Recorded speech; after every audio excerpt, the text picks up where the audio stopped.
Hello, you wonderful people, and welcome to another episode of Crime Centric. This being a show I talk about crime dramas that I watch. For today's episode, I'm going to talk about the latest episode of Blind Spot. So in this episode, we begin with Tasha in prison. Immediately, obviously, from last episode, we saw her getting arrested in the episode. We quickly find out, like, oh yeah, actually, she's not in trouble. This is whole operation, because basically, they got a new name, and it's this lady, Devin, played by Ronda Rousey, and I was like, wait, I saw her first, I was like, wait, is that right? And lo and behold, Ronda Rousey, like, that's pretty cool. But nevertheless, getting close to Devin, because they eventually find this out later on, but she's dating, like, her boyfriend is Parker, because basically she's connected in all the Sandstorm stuff. She was arrested for transporting weapons across state lines, and it's connected to, like, her boyfriend, who's Parker, who's basically kind of the new kind of second in command now that, Roman and Borden are kind of out of the picture. But yeah, because immediately, as you know, last episode, it's like Tasha ended up finding out that she's basically being investigated for tampering with evidence and stuff like that, like connected to the whole, like, Jones case and stuff like that, because that particular detective who's investigated has kind of got to stick up his butt, for obvious reasons. So I immediately go, oh, it's associated with that. I was like, but then I was like, whoa, why is she already in jail? Like, wait, what's going on here? What about the whole, like, shouldn't there be, like, an investigation? I was like, oh, because it's part of the operation. So obviously she's getting close to Devin. So they can obviously find out more about what she knows and her connection to Sandstorm and stuff like that. Obviously pisses off the wrong people. It turns into a situation where it's like, okay, I need to get Devin out of here as soon as possible, because if I don't get her out of here, she's likely to get killed by these other ladies that have a problem with her, especially when those other ladies also have a problem with Tasha too, and even at one point in the episode setting her bed on fire, just to kind of set a point of like, oh, we're coming for you. You should have mind your own business, but you couldn't do that. So Tasha takes it upon herself to be like, oh, okay, so, with or without your help, or like, I'm not going, without your permission, I don't care if you want me to do it or not, I'm going to break her out of here, because it's the only way, because we can't let this lead go. With this whole Devin situation, so she helps break Devin out, which she does a pretty amazing thing where she basically turns her phone into a taser. It's like, I don't know how you did it, but that's pretty amazing that you were able to do that, Tasha. I wonder, did, like, Patterson have to talk her through that, or did she just naturally know how to do that? I feel like if Patterson had to talk her through it, they would have made a point to show that, but the fact is they didn't. Just shows you that Tasha did it on her own. Just shows you just how amazing and kick-ass she is. Also, her and Devin kind of kicking ass, protecting, when they're getting out of the prison and everything. Sadly, that doesn't last for long when immediately Parker figures her out and be like, oh yeah, you're Tasha, and basically wants to use her as bait to draw out Weller. At first, I'm like, oh yeah, you want to draw out Weller so that you can take him back. Like, obviously make a trade situation. You trade Tasha for Weller or something like that. And then I was like, oh, right. I forgot. I'm a complete and utter idiot. You're right. Shepard said it last episode. Kurt is no longer needed. He's too much of a problem now that she's just going to have to shift her plans a little bit to make up for the fact is that, to compensate for the fact is that he's not part of it anymore. But, luckily everything worked out in the end, obviously. But even with them both captured and everything, that doesn't necessarily mean anything, because it's like, Parker's not going to talk, because Sandstorm people, as we've seen in the past, Sandstorm people would rather die than talk. In some cases, they rather kill everyone else that might get captured and then kill themselves just to make sure no one talks. Even the whole, like, let's not forget what kind of forced Jane's hand in the beginning to erase Roman's memories is the fact is that he was like, he's like, yeah, I'd rather die than go to the FBI. So that mentality is kind of instilled in her head. But this episode brought up an interesting thing when it came to Tasha. The fact is her unwillingness to back down from this whole situation. It's like she kept pushing and like, no, we can't give up. This is as close as we're going to get to taking down Sandstorm, which is understandable, because, like, for Tasha, it's like Sandstorm has taken a lot from her. It helped, to a certain extent, it took Mayfair away from her. There's that whole trap situation where a lot of FBI agents died. It's just like, it's complicated her life, and just this whole situation has blown out of proportion. She's lost a lot because of Sandstorm, and on top of that, it's like they're hurting a lot of people. They're bad guys that need to be brought to justice, and we have to stop them no matter what the cost may be, by any means necessary. So that's why she keeps pushing and it's so interesting because you never really see Tasha like that, and it's like the first episode we've ever really seen her like that. But like I said, under the circumstances, it's understandable, especially knowing that Phase 2 is going to be something very devastating to the point that people are like, anyone that knows better is like, yeah, you might want to run when it comes to this whole situation. So we'll have to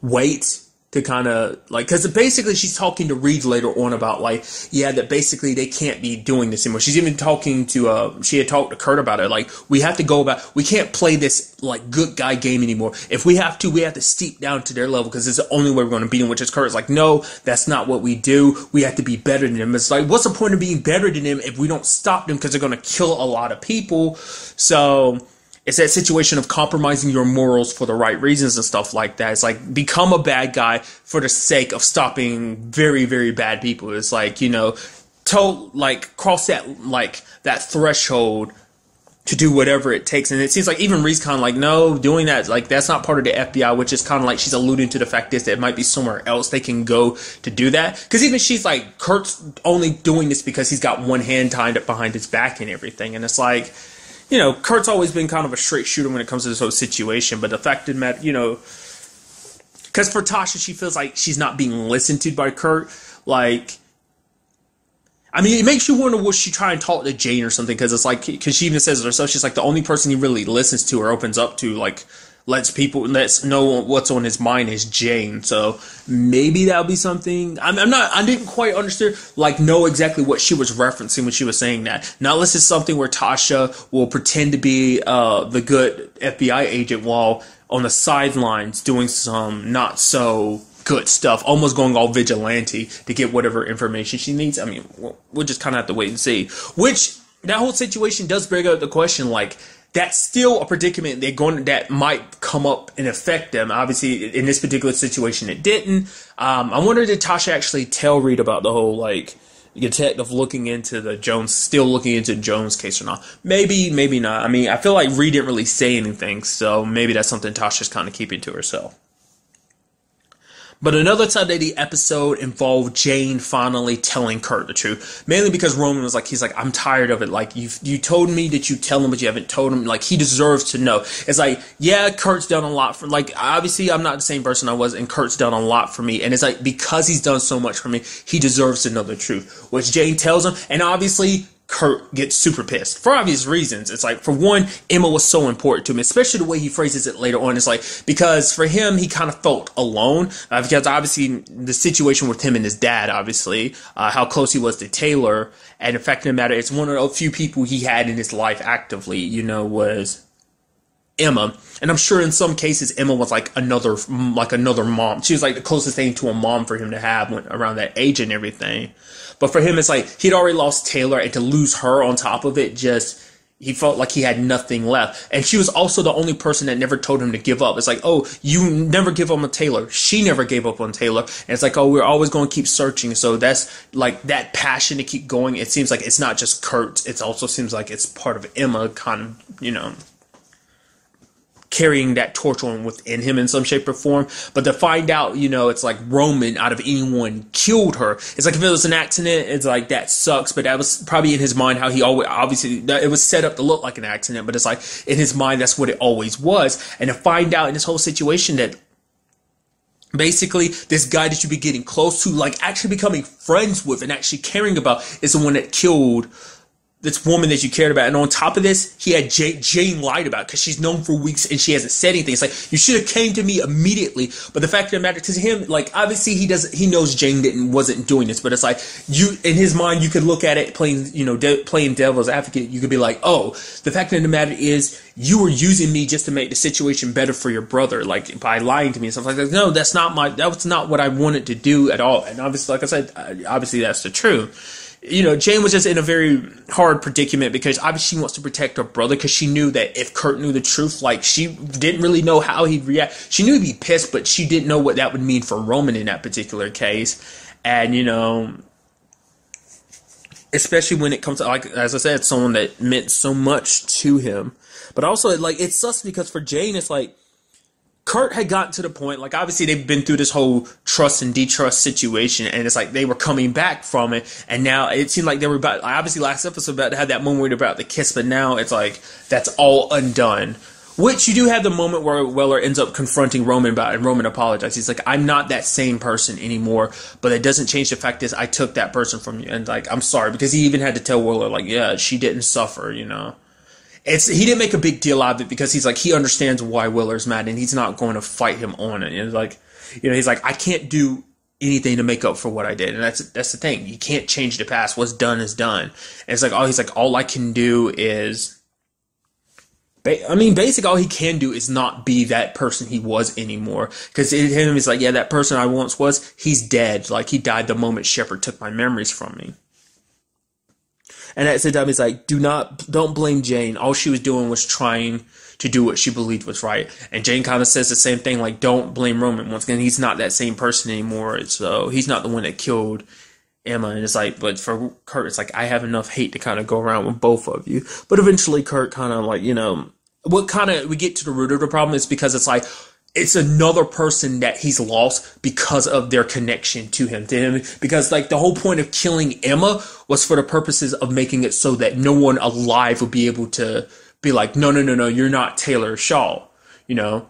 So out of anyone that's alive, like her mom would be the most likely to be like, oh, you know, sees Jane and be like, no, you're not my daughter, you know? So that's why she needed to go. So for him, it's like, he's kind of the direct reason why, like, it, you know, in a sense, the direct reason why she died is because of his connection. It's like the situation of like this whole Sandstorm situation keeps involving other people he cares about, and it just ends up hurting everyone around him, and he's just kind of tired of that. So, but by the end of the episode, he ends up telling Jane, it's like, I can't just flip a switch and forgive him. It's like, because Jane brought up the fact that you forgave me for all the stuff I've been through. Like, let's not forget, like, everything that's happened this season. Like, he started off hating her to a certain extent.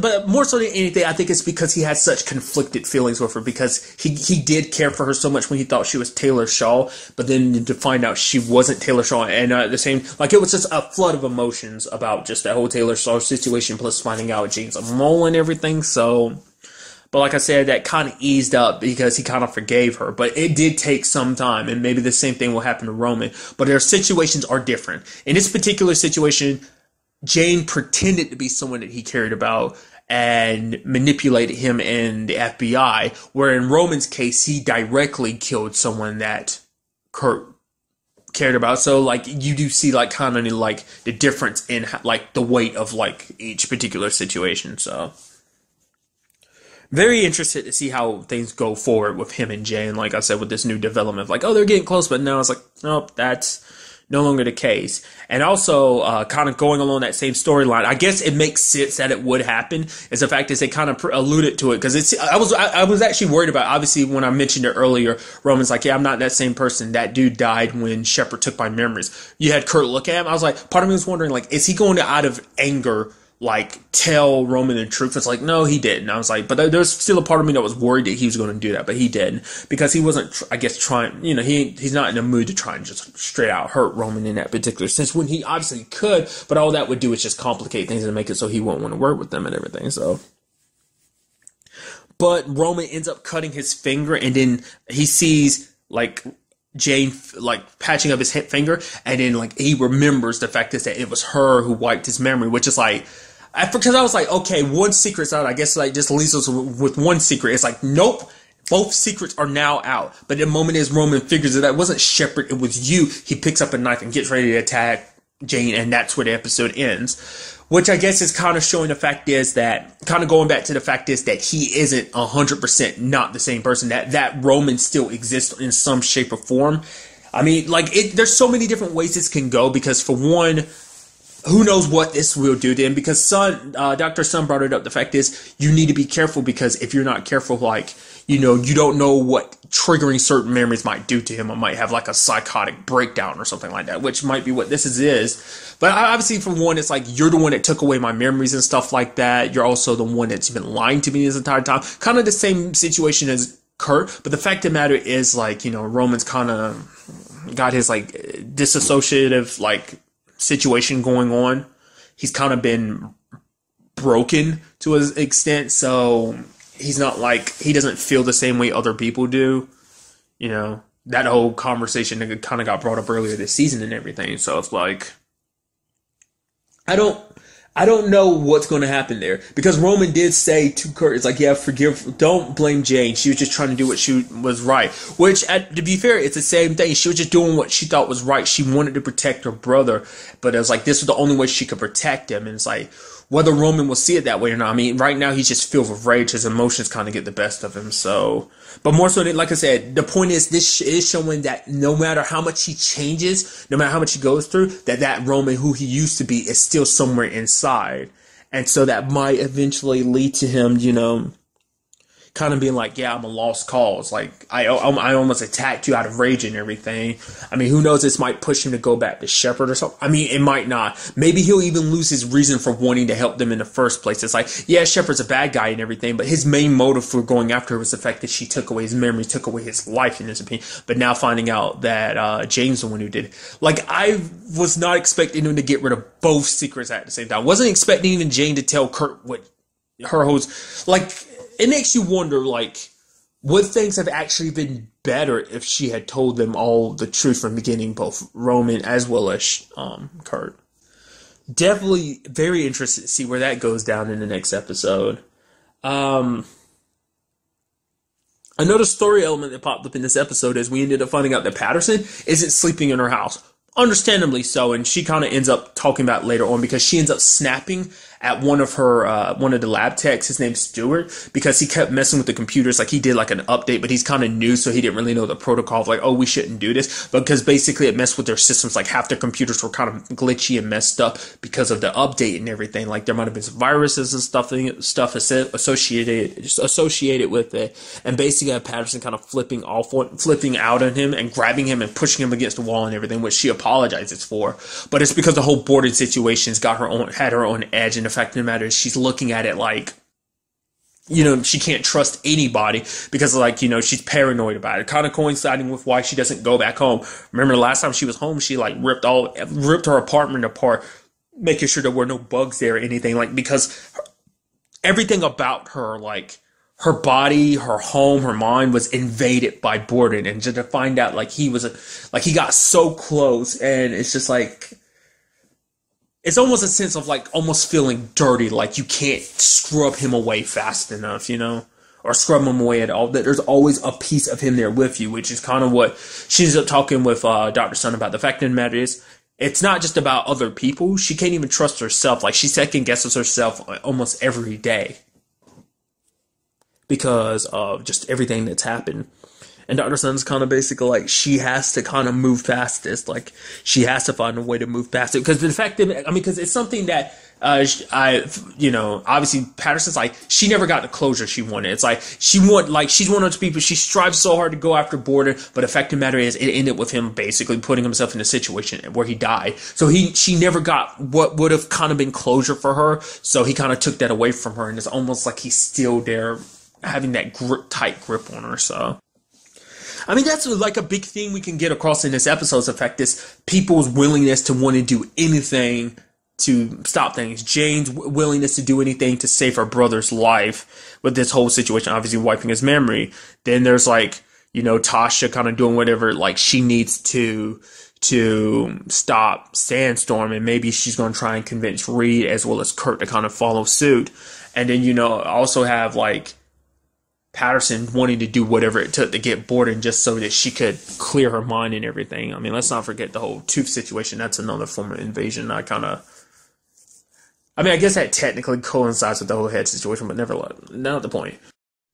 Even take the whole Reed situation with his situation of like willing to do whatever it kind of took to kind of deal with the whole Jones situation. It's actually something interesting that Kurt kind of brought up earlier in the episode, is the fact is that he's like, we need to look out not only for ourselves, but for each other. Like, it's like either we do that or this whole team falls apart. So I thought that's kind of interesting. Like I said, it kind of fits kind of with the tone of the episode. So it's as you can see, like this team isn't the most stable, like, not kind of the rock solid team that they've been before. Like, obviously a lot has happened to them and they're all kind of shaky at this point. So overall, very good episode. I'm very interested with these new developments, what's going to go down in the next episode. But really, that's all I wanted to talk about. Till the next time we meet, be happy, be safe, live life to the fullest, and enjoy it. Good day and goodbye.